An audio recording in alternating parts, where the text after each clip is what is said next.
They become professional stalkers on social media. When an avoidant secretly wants their person back, they transform into digital detectives. They study every Instagram story, analyze every Facebook post, and memorize every Twitter update. They know exactly who their ex is spending time with, what they had for lunch, and how their mood has changed since the breakup. They watch their ex's stories within minutes of posting but never react or respond. The avoidant becomes obsessed with gathering intelligence about their former partner's emotional state. Are they moving on? Do they seem happy? Are they dating someone new? They scroll through months of old posts looking for clues about whether their ex still thinks about them. They know their ex's schedule better than their own, timing their own social media posts for maximum visibility. This digital surveillance isn't random curiosity. It's a desperate attempt to stay connected without risking rejection. The avoidant can feel close to their person through their online presence while maintaining the safety of distance. They're gathering data to assess whether reconciliation might be possible without having to expose themselves to the vulnerability of actually asking. They orchestrate accidental encounters. The avoidant suddenly starts showing up in places they know their ex frequents. They develop a newfound interest in the coffee shop their ex visits every morning, or they join the gym their ex mentioned loving.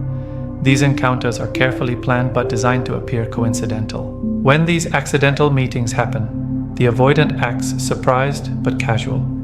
They engage in light, friendly conversation that reveals nothing about their true intentions. They ask innocent questions about how their ex is doing, what they've been up to, if they're seeing anyone new, all while pretending it's just polite small talk between former partners who've moved on. The avoidant uses these encounters to gauge their ex's receptiveness. Are they cold and distant or warm and welcoming? Do they seem happy to see them or uncomfortable? The avoidant is conducting emotional reconnaissance missions, testing the waters for potential reconciliation while maintaining plausible deniability about their motives. They reach out through mutual friends. When direct contact feels too risky, the avoidant weaponizes their social circle. They start asking mutual friends casual questions about their ex. How is Sarah doing these days? Or, has Mike mentioned anything about his new job? They position these inquiries as general concern for someone they once cared about, not desperate intelligence gathering. The avoidant might share selective information about their own life with mutual friends, knowing it will likely get back to their ex. They mention how work is going, talk about trips they're planning, or casually bring up how they've been reflecting on past relationships. Every piece of information is strategically chosen to create a specific impression. Sometimes they go further, asking friends to include them in group activities they know their ex will attend. They volunteer to help with events, offer rides, or suggest group dinners. Anything that creates opportunities for natural interaction without the pressure of one-on-one contact. They're building bridges back to their person while maintaining the pretense that it's all just friendly social dynamics. They send indirect messages through their behavior. The avoidant starts making changes in their life that they know their ex will notice or hear about.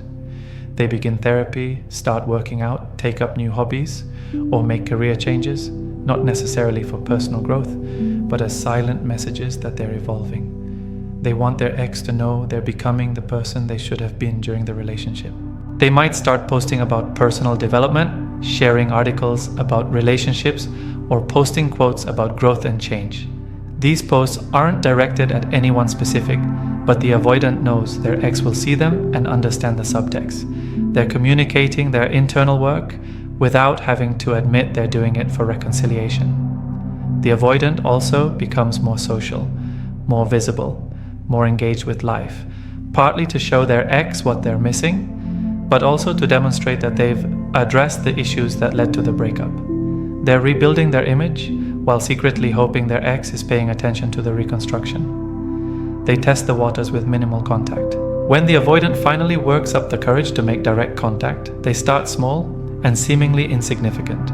They might like an old photo on social media, react to a story with a simple emoji, or send a brief text about something practical like returning belongings or asking about a shared subscription.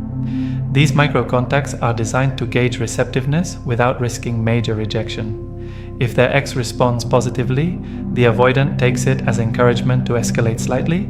If the response is cold or non-existent, They can retreat without having exposed their true intentions. The avoidant might send messages on significant dates, birthdays, anniversaries, holidays, framed as polite well wishes, but really serving as reminders of their shared history.